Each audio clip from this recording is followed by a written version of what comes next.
24:11. எவர்கள் பழி சுமத்தினார்களோ நிச்சயமாக அவர்களும் உங்களில் ஒரு கூட்டத்தினரே. ஆனால் அது உங்களுக்கு தீங்கு என்று நீங்கள் எண்ண வேண்டாம், அது உங்களுக்கு நன்மையாகும். ஒவ்வொரு மனிதனுக்கும் அவன் சம்பாதித்த பாவம் இருக்கிறது. மேலும் அவர்களில் பெரும் பங்கெடுத்துக் கொண்டவர்களுக்கு கடினமான வேதனை உண்டு. பழி தீர்க்கப்படணுமா பழி வாங்கப்படணுமா அப்படின்னு சொன்னா பழி தீர்க்கப்படணும். என் மேல நிறைய பாவப்பழிகள் இருக்குது, நம்ம ஒவ்வொருத்தர் மேலே நிறைய பாவப்பழிகள் இருக்குது. யாரும் சுத்தமானவங்க கிடையாது. என்னுடைய தீர்ப்பாக இருக்குது, நம்ம அதை எதுவும் சேர்க்கணும். அதை நம்ம யாரும் சுத்தமானவங்க கிடையாது. அப்படியே அந்த பாவப்பழிகள்லாம் பலதை எல்லாம் மன்னிச்சிடலாம், சிலது திருப்பி அனுப்பிக்கிறோம். ஏன்னா தொடர்ந்துகிட்டே இருக்கிறோம்.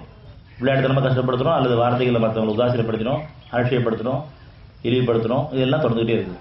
மற்றவங்களை மனசு கஷ்டத்தை கொடுக்குறது தொடர்ந்துகிட்டே இருக்குது. அந்த சூழ்நிலை மறுபடியும் நமக்கு மாறி காரணம் நீங்கள் கஷ்டம் கொடுத்து உணர்ந்தால் தான் மறுபடியும் கஷ்டம் கொடுக்க மாட்டீங்க. ஏற்கனவே பண்ண பாவங்கள் தான் இப்போ நம்ம சூழ்ந்து வந்துட்டு இருக்குது. ஆனால் திருப்பி நம்ம பாவம் பண்ணாமல் என்னோட பாதுகாப்பு தேடணும். நீங்கள் மனதில் தப்பு இல்லை, நான் அப்படி இல்லைன்னு சொல்லிட்டு நம்ம எல்லாரும் சரி, யாரும் ஒத்துட்டீங்க, நான் அப்படி கிடையாது, நான் அப்படி சொல்லலை, அப்படி செய்யலை, எல்லாம் தப்பிச்சு வந்துடலாம். ஆனால் அரசு அன்றைக்கும் தெய்வம் நின்றுக்கேன்னு சொல்லுவீங்களே, அந்த சத்தியம் என்னாச்சு? கண்டிப்பாக ஒரு நாள் வந்தது அடையும். நான் அவன்கிட்ட பாவம் பண்ணி கேட்டு மேலே விரும்பாமல் மனிதர்கிட்ட தப்பிச்சுட்டு இருக்கேன். எனக்கே ஒரு வழி மாட்டுவேன். அதுக்கு முன்னாடி இறைவன் திரும்புகிறேன், எப்படி நான் செஞ்சுருக்கிறேன், என்னை மன்னிச்சிரு. என் மனசாட்சி அறிவுறுது. என்னுடைய மனசாட்சி என் தவிர அழுத்தும் போது நீங்கள் மறுக்க முடியாது. ஏன்னு சொன்னால் மனக்கண்ணில் பார்க்குறோம் அந்த சூழல்கள், அந்த நிகழ்வுகள் எல்லாமே காட்சியளிக்கிறது, சாட்சியாக இருக்குது. அந்த காட்சி நமக்கு சாட்சியமாக இருக்குது. இது எப்படியே பணம் போட்டு காமிக்கிறது கிடையாது.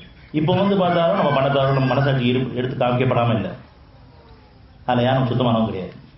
அப்படி இருக்கும் பொழுது மற்றவங்களுடைய குற்றக்குறையை பார்க்கும் பொழுது அதை ரொம்ப பெருசுப்படுத்திப்போம்.